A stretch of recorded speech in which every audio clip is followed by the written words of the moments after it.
ચર્ચા કરી રહ્યા છે રાજકોટના રાજકારણની અને ચર્ચામાં હવે આપણી સાથે જોડાયા છે અમારા રાજકોટના સંવાદદાતા જયેશ ઠકરાર અને રાજકીય સહયોગી અને રાજકીય વિશ્લેષક એવા અમારા દિલીપ ગોહિલ બંનેનું જીએસટીવીમાં સ્વાગત છે। દિલીપભાઈ, સૌપ્રથમ તમને સવાલ પૂછવા માંગીશ, પરંતુ સવાલ પહેલા એક વાકી વાણી બોલવા માંગુ છું કે નરેન્દ્ર મોદીની ગેરહાજરીમાં ભાજપ મૂંઝવાણી, કાલે મપાશે રૂપાણીનું પાણી। શું કહેશો, આ રૂપાણીનું પાણી માપવાનો પણ સમય છે અને સાથે સાથે ભાજપનું પણ પાણી મપાઈ જશે એવું લાગી રહ્યું છે આવતીકાલની ચૂંટણીના કારણે? બિલકુલ, એટલા માટે કે રાજકોટ છે એ બીજેપી માટે અગત્યની બેઠક છે। રાજકોટમાં જ્યારે આ ચૂંટણી યોજાઈ રહી છે ત્યારે રાજકોટની બેઠક સાથે જે બે નામ સંકળાયેલા છે, બે મોટા નામ, એ બંનેની ગુજરાતમાં ગેરહાજરી છે। નરેન્દ્ર મોદી, તમે નામ લીધું વિશાલ, એ દિલ્હી જતા રહ્યા છે, એ વાયા વડોદરા ગયા દિલ્હી, પણ એ દિલ્હી ગયા છે। વજુભાઈ વાળા એટલે તરત રાજકોટ યાદ આવે, એમને પણ અહીંથી છેક કર્ણાટક મોકલી દેવામાં આવ્યા છે। એટલે ઘણા વર્ષો પછી રાજકોટની ચૂંટણી યોજાય છે ત્યારે રાજકોટ સાથેના બે મોટા નામ વજુભાઈ વાળા અને નરેન્દ્ર મોદી ગુજરાતમાં નથી, ગેરહાજર છે। વજુભાઈ વાળાએ આ બેઠક નરેન્દ્ર મોદી માટે ખાલી કરી આપી હતી, એને કારણે રાજકોટનું મહત્વ ભાજપ માટે છે એવું નથી, પણ લાંબા સમયથી રાજકોટનું મહત્વ બીજેપી માટે છે। 60ના દાયકાની વાત કરીએ તો ચિમનભાઈ શુક્લ અહીં ચૂંટણી લડ્યા હતા, જીત્યા હતા, એ વખતથી રાજકોટ એક અગત્યનું કેન્દ્ર બન્યું હતું। જનસંઘ હતો એ વખતે, ભાજપ નહોતું, અને શરૂઆત આમ તો બોટાદથી થઈ હતી, એ બી સૌરાષ્ટ્રનું એક નાનકડું ગામ છે જ્યાંની પાલિકા દ્વારા જનસંઘને એક જે કહેવાય કે વિજય મળવાની શરૂઆત થઈ હતી, એ થઈ હતી, પછી બીજું કોઈ નામ લેવામાં આવે તો રાજકોટનું લેવામાં આવતું હોય છે। અને હવે જ્યારે પેટા ચૂંટણી આવી છે ત્યારે ફરી એકવાર એક એવી વ્યક્તિ ઊભી છે જે નરેન્દ્ર મોદીની ખાસી નજીક મનાય છે, નરેન્દ્ર મોદીના જમણા હાથ તરીકે એઓ સૌરાષ્ટ્રમાં કામ કરતા રહ્યા છે, એટલે આડકતરી રીતે વિજય રૂપાણીની પસંદગી થઈ ચૂંટણી માટે, આ વખતે ઉમેદવારી માટે, એમાં પણ નરેન્દ્ર મોદીની ઈચ્છા કારણભૂત હતી। ગયા વખતે કાર્યકરો દ્વારા એમનું નામ મૂકવામાં આવ્યું હતું કે ભાઈ વજુભાઈ વાળા હવે બહુ થયું, એમની ઉંમર પણ થઈ છે અને 7 વાર તો જીત્યા છે, પણ ત્યારે એ શક્ય નહોતું બન્યું। અન્ય કેટલાક નેતાઓને સાઇડલાઇન કરી શકાયા હતા, વજુભાઈને કરી નહોતા શકાયા। આ બધા કારણોસર, ઉપરાંત રાજકોટ આમ બહારના લોકો માટે એક સેન્ટર છે સૌરાષ્ટ્રનું, એટલે સમગ્ર રીતે સૌરાષ્ટ્રનો પણ જો વિચાર કરવો હોય બીજેપીએ તો પણ રાજકોટ અગત્ય છે। એટલે આ બધા કારણસર બીજેપી માટે પણ રાજકોટની બેઠક બહુ અગત્યની છે અને પ્રતિષ્ઠાનો જંગ છે એવું આપણે કહી શકાય, અને આનંદીબેને પણ એ વસ્તુ સ્વીકારી છે।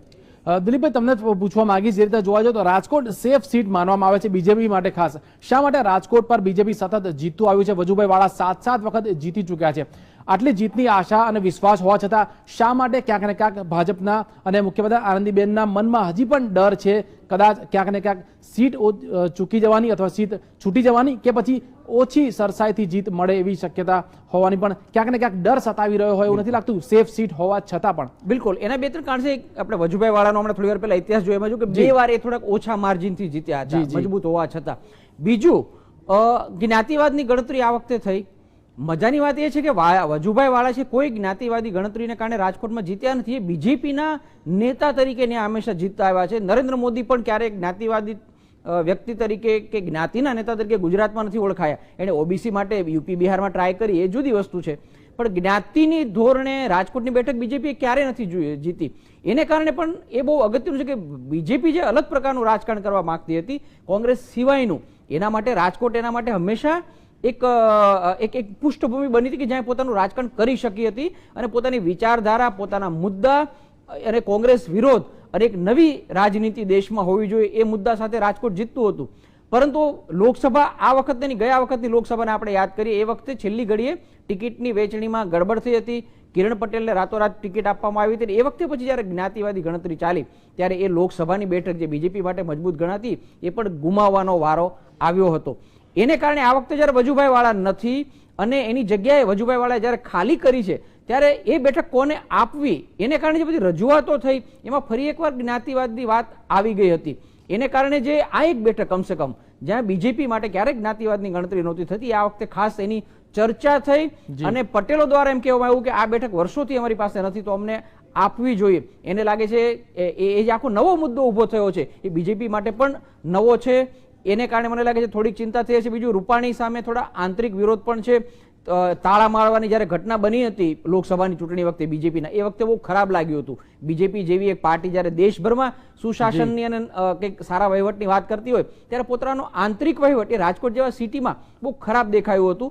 આ બધા કારણસર મને લાગે છે થોડી ઘણી એમને ચિંતા પેટીએ છે પોતાની સલામત બેઠક હોવા છતાં. પણ મહદઅંશે બીજેપીને એવો વિશ્વાસ છે કે ઓછી લીડ સાથે પણ કદાચ જીતી શકાય. પણ મેં આજે 2-4 મુદ્દા ગણાવ્યા એને કારણે મને લાગે છે થોડી ઘણી ચિંતા બીજેપીને હશે. ચોક્કસ દિલીપભાઈ, તમે અગત્યના મુદ્દાઓ પર ધ્યાન દોર્યું છે, પરંતુ સરસાઈ મળશે કે કેમ એક શંકાનો સવાલ છે. આપણી સાથે જયેશ ઠકરાર રાજકોટથી જોડાયેલા છે. જયેશને પૂછવા માંગીશું, જયેશ, જે રીતે જોવા જઈએ તો રાજકોટ પશ્ચિમની હાઈ પ્રોફાઇલ બનેલી ચૂંટણીમાં ભાજપ અને કોંગ્રેસ દ્વારા કયા કયા મુખ્ય મુદ્દાઓ પર આ વખતે ભાર મૂકવામાં આવ્યો છે? ગુંડાગર્દી તો બહુ જોવા મળી છે, પરંતુ કયા કયા મુખ્ય મુદ્દાને લઈને નેતાઓ પ્રજા સમક્ષ ગયા છે? રાજકોટ પશ્ચિમની જે બેઠક ખરેખર તો હંમેશા વિકાસના મુદ્દાઓ પર ચૂંટણી લડવામાં આવી છે, પરંતુ આ વખતે મુદ્દા શરૂઆતથી જ બદલાતા આવ્યા છે. સૌપ્રથમ તો કોંગ્રેસે એ મુદ્દા ઉઠાવ્યા છે કે રાજકોટ પશ્ચિમમાં વર્ષોથી ભાજપને મતદારો જીતાડતા આવ્યા છે. સતત 7 ટર્મથી વજુભાઈ વાળા આ બેઠક ઉપર જીત્યા છે. કોંગ્રેસે એવો આક્ષેપ કર્યો છે કે રાજકોટ પશ્ચિમમાં ભાજપનો ગઢ ગણાતો હોવા છતાં ભાજપે કોઈ વિકાસના કામો કર્યા નથી. પાણીના ધાંધિયા સતત અહીંયા જોવા મળે છે. તદુપરાંત શહેરમાં જે ઢોરોની સમસ્યા છે, રઝળતા ઢોરોની, એ સમસ્યા દૂર કરવામાં પણ ભાજપના આગેવાનોએ કોઈ પગલાં લીધા નથી. ચૂંટણી વખતે હંમેશા ભાજપના નેતાઓ વચન આપે છે. આ મુદ્દા કોંગ્રેસે ઉઠાવ્યા. જ્યારે બીજી તરફ ભાજપે શરૂઆતમાં એવા મુદ્દા ઉઠાવ્યા હતા કે મોદી લહેરથી જે રીતે લોકોએ લોકસભામાં ચુકાદો આપ્યો હતો અને દેશમાં જે સારા દિવસો આવી રહ્યા છે તેની પરિકલ્પના વધુ એક વખત જો રાજકોટમાં મતદારો ભાજપને છૂટી બતાવે તો વિકાસ થશે. જ્યારે કેન્દ્રમાં ભાજપની સરકાર છે, રાજ્યમાં પણ ભાજપની સરકાર હોય, ત્યારે રાજકોટ પશ્ચિમમાં પણ જો ભાજપને મત મળે તો રાજકોટનો વધુ વિકાસ થશે. એવા મુદ્દા ભાજપે આ ચૂંટણીમાં ઉઠાવ્યા હતા. મહત્વનો મુદ્દો ઉઠાવ્યો છે. દિલીપભાઈ, તમને પૂછવા માંગીશ, આ સમગ્ર મુદ્દે જોવા જઈએ તો કોંગ્રેસે ઘણા બધા મુદ્દા ઉઠાવ્યા છે. ભાજપ સતત 7 ટર્મથી જીતતું આવ્યું છે, પરંતુ જે પાણીનો કકળાટ છે, રાજકોટ એક ક્રાઇમ સિટી સતત બની રહ્યું છે, આ બે મહત્વની વસ્તુ છે. રાજકોટમાં રોજ નવી નવી ખૂના મરકી કે ચોરી લૂંટફાટની ઘટનાઓ સતત વધી રહી છે. પોલીસ કંટ્રોલ નથી કરી શકતી, રાજકારણીઓ તેની પર દબાવ નથી લાવી શકતા. તો બીજી તરફ પાણીનો કકળાટ વર્ષોથી ચાલતો આવ્યો છે. વજુભાઈ વાળા પણ એ કકળાટને દૂર કરી નથી શક્યા. તો શું આ બે મહત્વના મુદ્દા જે કોંગ્રેસે આ વખતે પણ ઉપાડ્યા છે એનો ફાયદો કોંગ્રેસને મળશે ખરો? ભૂતકાળમાં આ મુદ્દા કોંગ્રેસ ઉઠાવી ચૂકી છે અને કોર્પોરેશનમાં પણ, દાખલા તરીકે પાણીની આપણે વાત કરીએ તો પાણીનો સૌથી મોટો પાણીનો મુદ્દો હોય તો કોર્પોરેશનની ચૂંટણીમાં સૌથી વધારે અસર કરવો જોઈએ, પણ એ બી ત્યાં એટલો અસર કરતા નથી થયો. કારણ કે પાણીની જે રાજકોટની સમસ્યા છે એ ટિપિકલ છે. ઘણીવાર આપણે ગુજરાતની ઓવરઓલ જ્યારે વાત કરતા હોય ત્યારે દક્ષિણ ગુજરાતમાં હંમેશા સારો વરસાદ હોય છે એટલે એની ચિંતા નથી હોતી, પણ સૌરાષ્ટ્ર, કચ્છ અને ઉત્તર ગુજરાત જ્યાં પાણીની એક બહુ જૂની સમસ્યા હતી એને ખાળવા માટે સતત એક તબક્કાવાર પ્રયાસો થતા રહ્યા હતા અને એને કારણે ખાસ કરીને રાજકોટ સિટી બહુ ઝડપી શહેરીકરણ અને એની આસપાસ કોઈ એવો પાણીનો મોટો સ્ત્રોત નહોતો કે જેથી ત્યાં પાણી પહોંચાડી શકાય. એટલે આ મુદ્દો આમ જુઓ તો જૂનો છે, એટલે આ વખતે ફરી એ કોંગ્રેસે ઊભો કર્યો એને કારણે એની અસર થાય એવું લાગતું નથી. બીજું, નર્મદા યોજનાની જે સિંચાઈ માટે તો ખરી, પણ નર્મદા યોજનાનો પાણી માટે જે ઉપયોગ કર્યો છે એમાં સૌથી વધારે સૌરાષ્ટ્ર માટેની યોજના કરવામાં આવી છે, જેને સૌની યોજના તરીકે અત્યારે એનું કામ ચાલી રહ્યું છે. એટલે નર્મદાનું પાણી સૌરાષ્ટ્રના પીવાના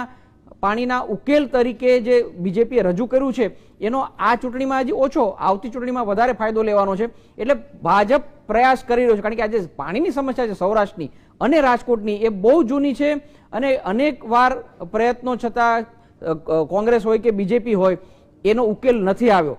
એ સંજોગોમાં એક લાંબા ગાળાના ઉકેલ તરીકે બીજેપી અત્યારે એની રજૂઆત કરી છે. એટલે મને લાગે છે પાણીનો પ્રશ્ન કદાચ એટલો અસરકારક ન થઈ શકે, પણ ગુંડાગીરી વાળી જે વાત છે એ મને લાગે છે અલગ, જે શહેરીકરણની જે સમસ્યા અમદાવાદ અને સુરતમાં ઊભી થઈ છે એ ધીરે ધીરે રાજકોટમાં પણ ઊભી થઈ રહ્યું લાગે છે. બીજું, ગુંડાગીરીની જે વાત કરીએ મારામારીની, તો આ વખતે તો બીજેપી અને કોંગ્રેસ વચ્ચે પણ એ મારામારી થઈ, કાર્યાલય સળગાવવાની વાત આવી, અત્યારે પત્રિકા યુદ્ધ અને બીજા પણ આપણે સમાચારો સાંભળી રહ્યા છે. મને લાગે છે એ મુદ્દો કદાચ શહેરી વસ્તીને જે શાંતિ અને સલામતી ઈચ્છતો હોય છે, અને રાજકોટ તો હંમેશા જે રીતે આપણે અમદાવાદને ને બીજા ગુજરાતના શહેરોને યાદ કરી છે એ રીતે રાજકોટને રંગીલું કરીએ છીએ. અહીંયા પણ નાઇટ લાઈફ એક જબરજસ્ત છે અને સલામતીની વાતાવરણનું હંમેશા આપણે વાત કરતા હોય. મને લાગે છે એ મુદ્દો થોડોક વધારે અગત્યનો સાબિત થઈ શકે. ચોક્કસથી ગુંડાગર્દીનો મુદ્દો મહત્વનો સાબિત થઈ શકે છે. આપણે રાજકોટથી જયેશ ઠકરાર જોડાયેલા છે, રાજકોટમાં જ છે, તો એમને રાજકોટની પરિસ્થિતિ વિશે પૂછીએ તો જયેશ, જે રીતે જોવા જઈએ તો રાજકોટ પશ્ચિમની બેઠક ઉપર જે રીતે ગુંડાગીરીનો મુદ્દો ઉછળ્યો છે તેને આ ચૂંટણી પર કેવી અસર થવાની શક્યતા તમે જોઈ રહ્યા છો?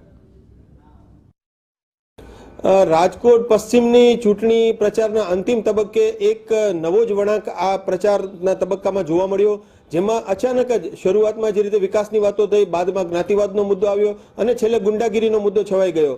ભાજપના મધ્યસ્થ કાર્યાલયમાંથી ભૂમાફિયા જયપાલસિંહ જાડેજાની ધરપકડ કરવામાં આવી અને કોંગ્રેસે આ મુદ્દાને ઉઠાવીને એવા આક્ષેપો કર્યા કે ભાજપ ચૂંટણી જીતવા માટે ગુંડા તત્વોને કાર્યાલય સુધી આશ્રય આપે છે અને ચૂંટણી જીતવા માટે શામ દામ દંડ ભેદ તમામનો પ્રયોગ કરે છે અને આ જ રીતે ગુંડા તત્વો ભાજપમાં આશ્રય સ્થાન મેળવી રહ્યા છે એવો મુદ્દો છેક સુધી ઉઠાવવામાં આવ્યો, જેની સામે ભાજપે એવો મુદ્દો ઉઠાવ્યો કે કોંગ્રેસ દ્વારા પણ અગાઉ પોરબંદરની ચૂંટણીમાં કોંગ્રેસના ઉમેદવાર જયંતિભાઈ કાલરિયાએ કાંધલ જાડેજા વતી પ્રચાર કર્યો હતો, એટલે કે આવ ભાઈ હરખા આપણે બે સરખા. બંને પક્ષોએ પોતે ગુંડાગીરી બાબતે દૂધે ધોયેલા નથી, પરંતુ બંને એવી વાતો કરી. કોંગ્રેસે એમ કહ્યું કે ભાજપ ગુંડા તત્વોને આશ્રય આપે છે, જ્યારે ભાજપ એવું કહે છે કે કોંગ્રેસ પણ આવી જ બાબતોમાં ભાજપથી પણ ચડિયાતી છે. એટલે એક રીતે જોવા જઈએ તો ગુંડાગીરીના કારણે સુશિક્ષિત મત વિસ્તારોનો જે વિસ્તાર ગણાય છે તેવા રાજકોટ પશ્ચિમમાં મતદારોને બેહદ આઘાત લાગ્યો છે. સામાન્ય રીતે જે વિસ્તારમાં વિકાસની વાતો થતી હોય છે ત્યાં ગુંડાગીરીની વાતો થવા માંડતા કેટલાક સત્યો એવા બહાર આવ્યા કે જે મતદારો અત્યાર સુધી જાણતા નહોતા. મતદારો જેને વ્હાઇટ કોલર નેતાઓ ગણતા હતા તેઓ પણ વ્હાઇટ કોલર માફિયાઓ સાથે સંકળાયેલા છે એવી વિગતો જાણી અને લોકોને ખરેખર જ બેહદ આઘાત લાગ્યો છે.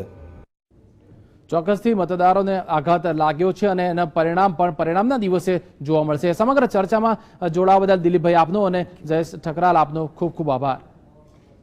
તો આથી અમારી વિશેષ રજૂઆત. વધુ સમાચાર માટે જોતા રહો GSTV. નમસ્કાર.